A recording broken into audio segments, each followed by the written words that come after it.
नवरात्रि का 7वां दिन माँ कालरात्रि की पूजा अर्चना करने का इस दिन विधान है। मान्यता है कि माँ कालरात्रि की पूजा करने से व्यक्ति को सभी पापों से मुक्ति मिलती है और शत्रुओं का भी नाश होता है। माता का रंग काला होने के कारण इन्हें कालरात्रि कहा गया है। देवी भागवत पुराण के अनुसार कालरात्रि को काली का ही रूप माना गया है। काली माँ इस कलयुग में प्रत्यक्ष फल देने वाली हैं। काली, भैरव तथा हनुमान जी ही ऐसे देवी देवता हैं जो शीघ्र ही जागृत होकर भक्त को मनोवांछित फल देते हैं।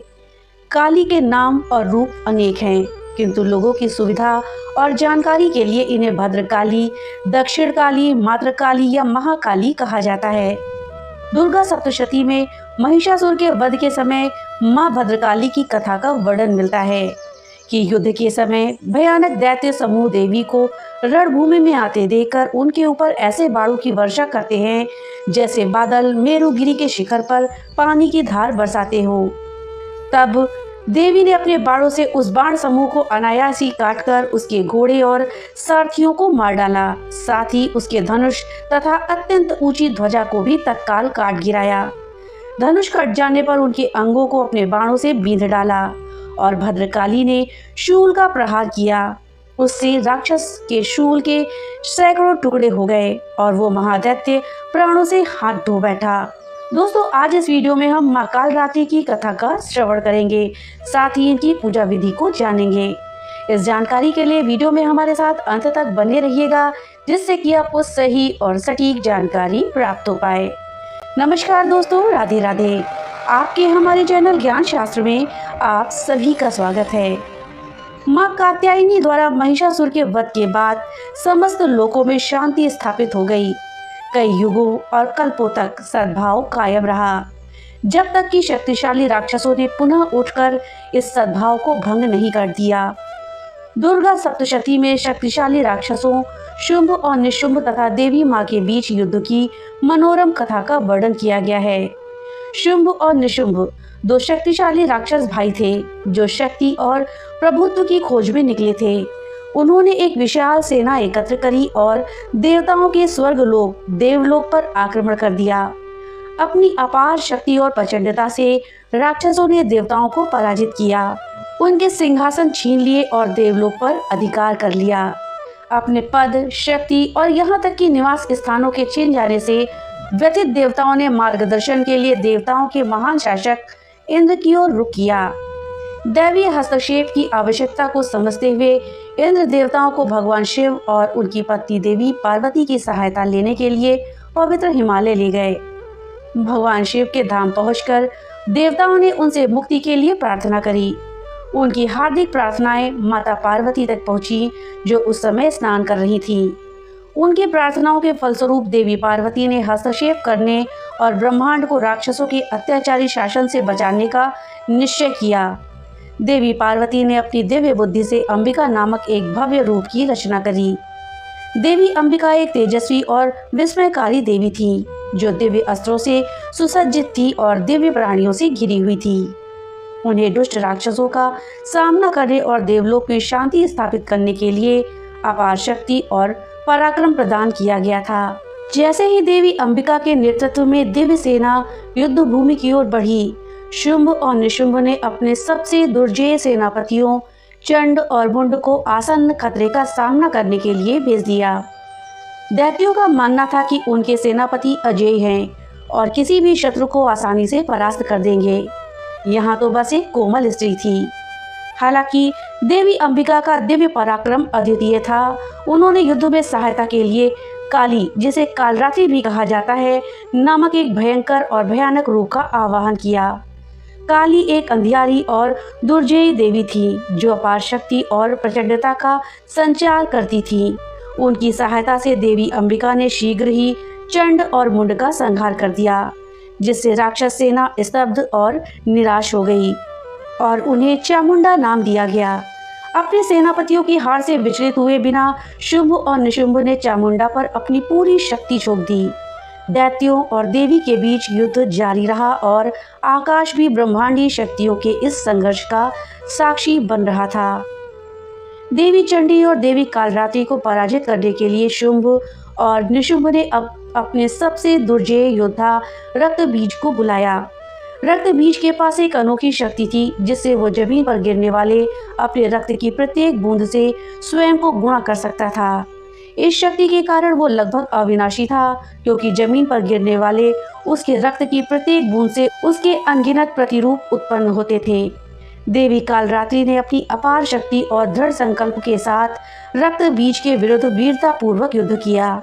हालांकि रक्त बीज के रक्त की प्रत्येक बूंद जो धरती पर गिरती थी, उसके प्रतिरूपों की संख्या बढ़ जाती थी, जिससे इस युद्ध के साक्षी बने देवता भी अभिभूत हो जाते थे। दिव्य प्रेरणा के एक क्षण में देवी कालरात्रि ने अपनी लंबी जीभ बढ़ाकर रक्त की बूंदों को ग्रहण कर लिया, जिससे वो जमीन पर नहीं गिर पाईं और इस प्रकार रक्त बीज की शक्ति समाप्त हो गई। उन्होंने उसका वध कर दिया और उसके प्रतिरूपों को परास्त कर दिया। रक्त बीज पर विजय ने युद्ध में एक महत्वपूर्ण मोड़ ले लिया, जब राक्षसों को अपने प्रतिरोध की निरर्थकता का एहसास हुआ। हालांकि देवी कालरात्रि की प्रचंडता और विनाशकारी प्रकृति ने उन्हें अपने मार्ग में आने वाले किसी भी व्यक्ति का संहार करने के लिए प्रेरित किया। कालरात्रि के विनाशकारी प्रकोप को देखकर देवताओं ने भगवान शिव से सहायता की याचना करी। उनके क्रोध को शांत करने के लिए भगवान शिव उनके चरणों के नीचे आ गए। जब उन्हें एहसास हुआ कि उन्होंने अनजाने में अपने प्रिय पति पर पैर रख दिया है, तो कालरात्रि ने पश्चाताप में अपनी जीभ काट ली, जैसा कि उनके विभिन्न रूपों में दर्शाया गया है। इस पश्चाताप के कारण शिव उठे और बदले में उग्र देवी को शांत किया। अंततः अजय देवी चंडी ने शुंभ और निशुंभ के साथ एक भयंकर और अथक युद्ध किया तथा अपनी दिव्य शक्ति और रणनीति से उन पर विजय प्राप्त करी। श्रीमद् देवी भागवतम के अनुसार देवी अंबिका, जिन्हें कौशिकी और चंडिका भी कहा जाता है, कि देवी पार्वती के शरीर से प्रकट होने के बाद माँ पार्वती का रंग अत्यंत श्याम वर्ण, लगभग काला यानी काले बादलों के समान हो जाता है। इसलिए माँ पार्वती को कालिका या कालरात्रि नाम दिया गया है। उन्हें 2 भुजाओं वाली एक तलवार और आधी टूटी खोपड़ी, जो रक्त एकत्र करने के लिए कटोरे का काम करती है, धारण किए हुए बताया गया है और अंततः वो राक्षस राजा शुंभ का वध करती हैं। वराह पुराण में रौद्री नाम का प्रयोग देवी कालरात्रि के लिए किया गया है, जिन्होंने राक्षस रुरु का वध किया था। ये राक्षस हमारे भीतर मौजूद हैं। देवी कात्यायनी द्वारा नष्ट किया गया महिषासुर नामक अवरोध काम और क्रोध का प्रतीक था। वो किसी भी साधक को गिराने की कोशिश में रहते हैं। उनसे निपटने के लिए आपको अपनी पूरी ऊर्जा को एक दिशा में मोड़ना होगा और इसलिए देवी वहां आती हैं। वह ऊर्जा शक्ति का प्रतीक है। आप उन्हें मान नहीं सकते। आपको उन्हें रूपांतरित करना होगा और फिर आगे बढ़ना होगा। आप महिषासुर को पार कर जाते हैं। इस अवस्था में ध्वनि और स्वाद आपको परेशान नहीं करते और आपने अपनी ऊर्जा का उपयोग करना सीख लिया। क्रोध ऊर्जा का एक विशाल उभार है, तो अब आपने अपनी ऊर्जा का उपयोग करना सीख लिया है, जैसे एक पाले हुए घोड़े का। और फिर आप अपने स्तर पर पहुंच जाते हैं, शुंभ निशुंभ। लेकिन शुंभ निशुंभ से मिलने से पहले आपको एक और राक्षस दिखाई देता है, धूम्रलोचन। धूम्रलोचन कौन है या धूम्रलोचन क्या है? धूम्र का अर्थ है धुआं, लोचन का अर्थ है दृष्टि। आपको अपनी दृष्टि को शुद्ध रखने की आवश्यकता है, क्योंकि आप अपनी आंखों के माध्यम से निरंतर जानकारी एकत्र कर रहे हैं। आपको सचेत रहना होगा, मैं इस भ्रम से कैसे ऊपर उठूं और कैसे विचलित ना हूं। यही किसी भी साधक का एक अगला कदम है, चाहे आप कितने भी गहन हो, चाहे आप कितने भी बुद्धिमान हो। अगर आप एक सच्चे साधक हैं तो आप इन जैसे चरणों से गुजरेंगे। एक बार जब आप धूम्रलोचन को पार कर लेते हैं तो आप उस अवस्था में पहुंच जाते हैं जहां ध्वनियां आपको परेशान नहीं करती और स्वाद आपको प्रभावित नहीं करता। आपने अपनी ऊर्जा का प्रयोग कर लिया है। आप अगले चरण पर पहुंचते हैं और अगला चरण चंडमुंड। संस्कृत में चंड शब्द का अर्थ है जुनून, जिसका अर्थ है क्रूरता और हिंसा, और मुंड का अर्थ है सिर, बुद्धि और आंतरिक संघर्ष। इसलिए जब आप आध्यात्मिक विकास के पथ पर अग्रसर होते हैं तो हो सकता है कि आप अब क्रोधित ना हो सकता है कि आप वासना और क्रोध से भरे ना हो। आपने अपनी ऊर्जा का दोहन कर लिया हो, लेकिन आपको अभी भी उस ऊर्जा को कहीं ना कहीं निर्देशित करने की आवश्यकता है। अगर आप किसी चीज के प्रति जुनूनी हैं तो आप अंततः उस जुनून में अपना सब कुछ झोंक देंगे। ये कारण भी हो सकता है, अच्छा या बुरा। और ये भी एक साधक के लिए एक विकर्षण है। और यहीं पर कुछ महानतम उपदेशकों ने धन, संसार और ध्यान की ओर आकर्षित होना बंद कर दिया। अंत देखने से पहले ही वो उपदेश देना शुरू कर देते हैं। गुड़ जाका अंधला चेला है जयचंद, अंध अंध ठेलिया दानो कूप पड़ंत। अर्थात गुरु अंधा है, शिष्य अंधा है, अंधा अंधे को राह दिखा रहा है, सब कुएं में गिर जाते हैं। दो यात्राएं हमेशा पूर्ण एकांत में ही की जाती हैं, एक आत्म साक्षात की और दूसरी मृत्यु की। वहाँ कोई भी आपका साथ नहीं दे सकता, इसलिए एक सच्चे साधक को अपनी वासनाओं से परे जाना होगा। और फिर अगली बाधा है आंतरिक संघर्ष।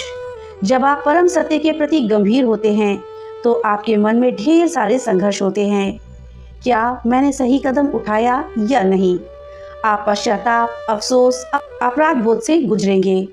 कई भावनाएं आएंगी, आप पाएंगे कि वो चरम पर पहुंच रही हैं और फिर आपको उस पल शांत हो जाना चाहिए क्योंकि वो बीत जाएंगी। और एक बार जब आप चंडमुंड को पार कर लेते हैं तो आपका सामना सबसे शक्तिशाली रक्तबीज से होता है। तो रक्तबीज कौन है? दुर्गा सप्तशती में रक्तबीज नामक राक्षस को एक विशेष वरदान प्राप्त था। युद्ध भूमि में गिरे रक्त की प्रत्येक बूंद के बदले उसके समान ही अनगिनत राक्षस उत्पन्न होंगे, जिनकी शक्ति भी उतनी ही होगी और उन्हें भी वही वरदान प्राप्त होगा। तो आप ऐसे राक्षस से कैसे लड़ते हैं? हर बार एक मारा जाता है, खून बहता है और कई और बड़ी चुनौती पेश करते हुए सामने आते हैं। रक्तबीज आपकी इच्छा है। आप एक को पूरा करते हैं और आप एक का उद्धार करते हैं। अनगिनत और उभरेंगे और चलते रहेंगे, बढ़ते रहेंगे, बढ़ते रहेंगे और बढ़ते रहेंगे। ये रुकेगा नहीं। उस क्षण आपको अनुशासन के रूप में आक्रामकता की आवश्यकता होती है, तो आप इसे पी सकते हैं। कोई अच्छा या बुरा रक्तबीज नहीं है, कोई अच्छी या बुरी इच्छा नहीं है। इच्छाएं तो बस इच्छाएं हैं, चाहे आपकी इच्छा कितनी भी बड़ी क्यों ना हो।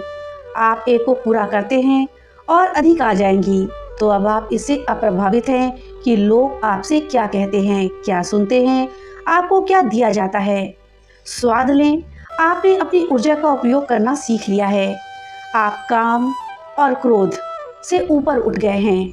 आपका दृष्टिकोण सही है। आपने धूम्रलोचन पर विजय प्राप्त कर ली है। आपने अपनी इच्छाओं की प्रकृति को भी समझ लिया है, लेकिन आप अभी भी एक कदम दूर हैं शुंभ निशुंभ से। शुंभ निशुंभ कुछ और नहीं बल्कि निर्णय और दैत्य हैं। शुभ अशुभ, सुखद और अप्रिय, नैतिकता अनैतिकता, अच्छा बुरा, सही गलत, धार्मिक अपवित्र या अधार्मिक। ये विचार तब तक आपका पीछा नहीं छोड़ेंगे जब तक आप इन बंधनों से मुक्त नहीं हो जाते। जब तक आप खुद को मुक्त नहीं कर लेते, आप लगातार किसी और के मानदंडों के आधार पर उत्कृष्ट या बुरे का आकलन करते रहेंगे। किसी और के मानसिक ढांचे के आधार पर सही और गलत का आकलन करते रहेंगे। जब आप इसे तोड़ पाएंगे तो आपके मन में पछतावा, अपराध बोध, भय या कोई भी अन्य नकारात्मक भावना नहीं रहेगी। आप अपने आंतरिक और सच्चे स्वभाव के कारण करुणा और प्रेम की प्रतिमूर्ति बन जाएंगे। इस प्रकार आप शुंभ निशुंभ से परे हो जाते हैं। माँ कालरात्रि एक शक्तिशाली और प्रचंड देवी हैं जो अज्ञान के अंधकार पर दिव्य प्रकाश की विजय का प्रतीक हैं। उनकी आराधना प्रत्येक व्यक्ति के भीतर निहित परिवर्तनकारी शक्ति और आध्यात्मिक मुक्ति प्राप्त करने के लिए भय का सामना करने, उससे ऊपर उठने की आवश्यकता की याद दिलाती है। वो काल के विलयन और आत्मा की मुक्ति से जुड़ी हैं। उनका आशीर्वाद आध्यात्मिक परिवर्तन, सांसारिक मोहमाया से मुक्ति और आपकी परम मंगलमयी कामनाओं की पूर्ति लाता है। देवी कालरात्रि अंधेरी रात की देवी हैं। अज्ञात अंधकार हमारे मन को भय से भर देता है। भय हमारे मन में आने वाले विचारों, उनके हमारे जुड़ाव पर निर्भर करता है। छोटे छोटे कई भय होते हैं, लेकिन मृत्यु का भय सबसे बड़ा और सबसे भयावह होता है। वो डर को जैसे भी हो स्वीकार करने की साक्षात प्रतिमूर्ति है। आप किसी चीज से डर सकते हैं और जानते हैं कि वो है, उसे स्वीकार करके उससे ऊपर उठ सकते हैं और उसे अपने जीवन पर हावी नहीं होने दे सकते। दोस्तों, महाकाव्य महाभारत में देवी कालरात्रि का एक शाब्दिक उल्लेख मिलता है। उन्हें युद्ध भूमि में देखा जा सकता है, जहां पुरुष एक दूसरे का वध कर रहे हैं। युद्ध में अंग और सिर काटे जा रहे हैं, रक्त की नदियां बह रही हैं। इस विनाश में कहा गया है, पांडव शिविर में योद्धाओं ने काल रात्रि के साकार रूप को देखा। एक काली प्रतिमा रक्त रंजित मुख और रक्त रंजित आंखों वाली लाल माला पहने और लाल लेप से लिपटी हुई, लाल कपड़े के एक टुकड़े में लिपटी हुई, हाथ में पाश लिए हुए और एक वृद्ध महिला जैसी एक उदास स्वर में मंत्रोच्चार करती हुई, उनकी आंखों के सामने खड़ी एक मजबूत रस्सी से बंधे हुए पुरुषों, घोड़ों और हाथियों को ले जाने वाली। दोस्तों, शिव के प्रत्येक अंग को विभिन्न देवी देवताओं से निर्मित बताया गया है। शिव का धनुष वर्ष चक्र से बना है और ऋतुओं से सुशोभित है, और रुद्र की अपनी छाया जो काल रात्रि है, उनके धनुष की अविनाशी डोरी है। देवी काल रात्रि हमारी आंतरिक अंधकार में छाया प्रकृति का प्रतिनिधित्व करती हैं। वे प्रतीकात्मक रूप से ईश्वर की छाया हैं, जीवन का अंधकारमय पक्ष, अस्तित्व की अंधकारमय शक्ति। ये तीव्र अंधकारमय ऊर्जा सभी मनुष्यों में निवास करती है। ये एक ऐसी शक्ति है जो हमारे अस्तित्व का एक अंश है, इसलिए हमें इसे स्वीकार करना चाहिए। इस अंधकार को देखने से बचना, उसे अपने ऊपर हावी होने देना है। खुद को गहराई से देखने, चिंतन करने और चेतना की इन अंधकारमय शक्तियों को स्वीकार करने के लिए उचित समय निकालना इन शक्तियों को शांत करता है। इसलिए काल रात्रि की पूजा करी जाती है, अंधकार लाने के लिए नहीं, बल्कि ये स्वीकार करने के लिए कि ये मौजूद हैं, ताकि हम इसके साथ शांति से रह सके और ज्ञान के प्रकाश से इसे पार करने की दिशा में प्रयास कर सकें। इससे बचकर न रहकर हम स्वयं को स्वस्थ करते हैं। काल रात्रि हमारे अस्तित्व का विनाशकारी अंश है। महाभारत में उनकी तुलना युद्ध भूमि में भीम की शक्ति से की जा सकती है। वे क्रोध से व्याकुल थे और उनके पास एक गदा थी, जिसकी तुलना काल रात्रि से की गई है। अत्यंत विनाशकारी, मादा सर्प के समान भयंकर, वज्र के समान कठोर, मज्जा, चर्बी और रक्त से लिपटी हुई, मृत्यु के देवता की जीभ के समान, स्वर्ग के राजा की गड़गड़ाहट जैसी तीखी ध्वनि उत्पन्न करने वाली देवी काल रात्रि की शक्ति ब्रह्मांड में व्याप्त भारी अंधकारमय पीड़ादायक कष्टों की शक्ति पर शासन करती है। उनकी आराधना से ये शक्ति शांत होती है। ये दरिद्रता, दुख, शोक और रोग को दूर करती है। ये आरोग्य प्रदान करती है और शुभता लाती है। हम सभी के जीवन में कठिन समय आते हैं। यही कठिन समय हमारे चरित्र का निर्माण करते हैं, हमें अपने पास मौजूद हर चीज की कद्र करना सिखाते हैं और हमें विकसित करते हैं। माँ के उस दिव्य स्वरूप की जय हो जो जीवन के चुनौतीपूर्ण समय में हमारा मार्गदर्शन करती हैं। आध्यात्मिक पथ पर चलते हुए हम अनिवार्यतः अपनी अहंकारी प्रवृत्तियों के प्रति सचेत हो जाते हैं। हम मैं, मेरा और मैं के विचारों को देखते हैं, जो हमारी विचार प्रक्रिया में इतने अंतर्निहित हैं कि हम आंख मूंद कर फिर भी महत्वाकांक्षी होकर जीवन में आगे बढ़ते हैं, अपने लिए अधिक से अधिक संचय करते हैं। दुर्भाग्य से जब तक हमें मदद नहीं मिलती, ये विचार एक अंतहीन चक्र में उलझे रहते हैं। हम क्या करें? बचाव के लिए नव दुर्गा का 7वां रूप काल रात्रि देवी हैं, जो नवरात्रि की 7वीं रात को पूजी जाने वाली माँ दुर्गा का सबसे उग्र रूप है। रात्रि का अर्थ है रात, काल का अर्थ है समय, मृत्यु, काला या अंधकार, अर्थात काल रात्रि वो है जो समय से परे है, रात्रि के अंधकार से परे है। काल रात्रि देवी अहंकार पर विजय पाने वाली महान अंधकारमय रात्रि माता हैं। वो समय के विस्तार का प्रतिनिधित्व करती हैं। घड़ी का समय आगे बढ़ता रहता है, हमें बूढ़ा बनाता है और हर गुजरते पल के साथ हमें मौत की ओर ले जाता है। काल रात्रि का अनुवाद अंधेरी रात की देवी या मृत्यु की रात की देवी के रूप में किया जा सकता है। मृत्यु गहरी नींद की अवस्था के समान है। आप अपने शरीर को त्याग कर अंधकार में लोक में प्रवेश करते हैं, जहां आपको देह चेतना का कोई एहसास नहीं होता। फिर भी निद्रा की अवस्था अस्थायी होती है, एक विराम मात्र। वो दुर्गा का प्रचंड रूप है जो हमारी अहंकारी प्रवृत्तियों को यज्ञ की अग्नि में भस्म कर देती हैं। दोस्तों, अब आइए हम माँ कालरात्रि की प्रतिमा को जानते हैं। माँ कालरात्रि एक राक्षस के लिए देखने में अत्यंत भयावह हैं, लेकिन अपने बच्चे के लिए वो अपने मातृभाव में सबसे अधिक रक्षा करती हैं। उनके स्याह काले शरीर का रंग घोर अंधेरी रात के जैसा है। उनकी गोल आंखें बिजली की तरह चमकती हैं। उनके बालों में एक ही चोटी है। उनके बाल लंबे, खुले और बेतरतीब ढंग से हैं, सभी दिशाओं में बिखरे हुए। उनके तेजस्वी शरीर पर राक्षसों का रक्त लाल गुड़हल के फूलों की तरह चमकता है। फिर भी वो शुभता की सागर हैं। माँ कालरात्रि शुभंकरी हैं। उनकी खोपड़ियों की चमकीली माला चांद की तरह चमकती है। उनकी 3 आंखें हैं और इसलिए उन्हें त्रिनेत्री भी कहा जाता है। चतुर्भुजी देवी कालरात्रि के 4 सुरक्षात्मक प्रेममय हाथ हैं, जिनमें वो सहजता से अपने निचले बाएं हाथ में रक्त रंजित तीक्ष्ण कांटे जैसा अस्त्र, जिसे वज्र कहा जाता है, और ऊपरी बाएं हाथ में खड्ग जैसी तीक्ष्ण तलवार धारण किए हैं। उनके अन्य 2 हाथ अभय और वरदान मुद्रा प्रदर्शित करते हैं और उनके बड़े कानों में स्वर्ण कुंडलों को छोड़कर उनका शरीर गहरा स्याह काला है और नग्न है। उनके होंठ खुले हुए हैं और उनका शरीर तेल से लथपथ है। वो अग्नि उगलती हैं और अपने वाहन गधे पर सवार होकर राक्षसों पर आक्रमण करती हैं। वो गधे पर विराजमान है, जो अटूट सेवा और निष्ठा का प्रतीक है। वो बिजली की माला धारण करती हैं और जब वो सांस लेती हैं तो अजगर जैसी ज्वालाएं निकलती हैं। अपने काले रूप, बिखरे बालों और 3 आंखों के साथ वो अत्यंत भयंकर दिखती हैं। इस रूप में वो सभी रोगों, अज्ञान और अंधकार का नाश करती हैं और देवताओं की सभी मनोकामनाएं पूरी करती हैं। दोस्तों, माँ कालरात्रि देवी माँ पार्वती का सबसे उग्र रूप है। दोस्तों, चलिए हम माँ कालरात्रि देवी के स्वरूप के महत्व को जानते हैं। माँ कालरात्रि देवी का काला रंग मन से अंधकार दूर करता है। उनकी सवारी गधा सेवा, वफादारी और दृढ़ता का प्रतीक है।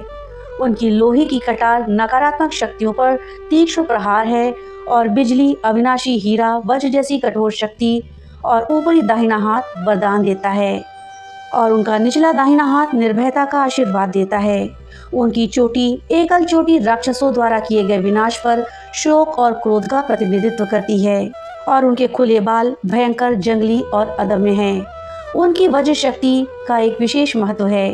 भगवान शिव ने ऋषि दधीचि को वरदान दिया था कि उनकी हड्डियां अविनाशी हैं और वज्र जैसी कठोर हीरे जैसी होंगी। इंद्र को असुरों से लड़ने के लिए एक अत्यंत शक्तिशाली अस्त्र की आवश्यकता थी, इसलिए उन्होंने ऋषि दधीचि से उनकी हड्डियां मांगी। ऋषि दधीचि ने सहर्ष ही अपने प्राण त्याग दिए ताकि उनकी अस्थियां इंद्र के अस्त्र के रूप में निर्मित हो पाएं। इस अस्त्र में अविनाशी ऊर्जा थी। ये ऋषि दधीचि की तपस्या की आभा से चमकता था। इसी अस्त्र का प्रयोग कई अजय असुरों के वध करने के लिए किया गया था, इसलिए इसे अक्सर शक्ति वज्र या परिघम कहा जाता है। दोस्तों, हम चलिए जानते हैं कि माँ कालरात्रि की पूजा से हमें क्या आशीर्वाद मिलता है। दोस्तों, देवी कालरात्रि अपनी देवी उपस्थिति से अंधकार को दूर करती हैं और आध्यात्मिक साधकों के जीवन को ज्ञान और बुद्धि से प्रकाशित करती हैं। उनके दर्शन मात्र से ही सभी नकारात्मक ऊर्जाएं कांप उठती हैं और भय से पीछे हट जाती है। यद्यपि उनका स्वरूप देखने में बहुत भयानक है, फिर भी उनसे भयभीत नहीं होना चाहिए, क्योंकि जब वो प्रसन्न होती हैं तो अपने भक्तों को अत्यंत शुभ फल प्रदान करती हैं। वो अपने भक्तों को सभी परेशानियों से बचाती हैं। माँ कालरात्रि की आराधना से विचारों और उद्देश्य की स्पष्टता प्राप्त होती है। वे अपने साधक के भ्रम को दूर करके संकट के अंधकारमय दौर से बाहर निकालती हैं और साधना पथ पर मार्गदर्शन प्रदान करती हैं। भक्ति के रहस्यमय आयामों को खोलती हैं और आदि शक्ति के साथ आध्यात्मिक जुड़ाव को गहरा करती हैं। ये आध्यात्मिक चेतना के जागरण में सहायक हैं। सूक्ष्म स्तर पर माँ कालरात्रि हमारे अंदर आत्मविश्वास का निर्माण करती हैं, जो हमें विश्वास और आस्था प्रदान करते हैं कि हम कुछ भी और सब कुछ प्राप्त कर सकते हैं और देवी माँ की शरण में सभी कठिनाइयों पर विजय प्राप्त कर सकते हैं। माँ कालरात्रि एक शक्तिशाली रक्षक है, जो अपने भक्तों को नकारात्मक ऊर्जा, बुरी शक्तियों और अशुभ ग्रहों के दुष्प्रभावों से बचाती हैं। माँ कालरात्रि की भक्ति और सच्चे मन से पूजा करने से उनकी असीम कृपा प्राप्त होती है। वो जीवन के सभी क्षेत्रों में शुभता, समृद्धि और सिद्धि प्रदान करती हैं, अंधकार को दूर करती हैं और भक्तों के जीवन को सच्चे ज्ञान से प्रकाशित करती हैं। वो संचित कर्म के कारण सूक्ष्म शरीर को पीड़ित करने वाली सभी आंतरिक शत्रुओं को दूर करती हैं। माँ कालरात्रि देवी रुद्र के तमोगुण से उत्पन्न हुई थी और रौद्री नाम से भी ये जानी जाती है। इनके मंत्र का जाप करने से आंतरिक और बाह्य शत्रुओं का नाश होता है। दोस्तों, अब आइए हम माँ कालरात्रि की पूजा की विधि जानते हैं। दोस्तों, नवरात्रि के 7वें दिन माँ कालरात्रि की विधि विधान से पूजा करनी चाहिए। धूप, दीप, फूल, मिठाई का प्रयोग करके माँ को अर्पित करें। पूजा के दौरान मंत्रों का जाप करना चाहिए, जैसे ओम कालरात्राय नमः। रात्रि में माता की आरती और व्रत कथा का पाठ करना भी विशेष महत्वपूर्ण माना जाता है। माँ कालरात्रि को गुड़ से बने हुए पकवान जैसे गुड़ का हलवा, खीर या गुड़ का भोग बहुत प्रिय है। साथ ही उन्हें लाल रंग के पुष्प जैसे गुड़हल और लाल वस्त्र प्रिय हैं, जो कि हमें पूजा के दौरान धारण करना चाहिए। तो दोस्तों, ये थी जानकारी माँ कालरात्रि के विषय में, जिनकी पूजा नवरात्रि के 7वें दिन करी जाती है। दोस्तों, जानकारी आपको कैसी लगी हमें कमेंट बॉक्स में लिख करके जरूर बताइएगा। तो मिलते हैं अगली नई वीडियो के साथ, तब तक के लिए राधे राधे।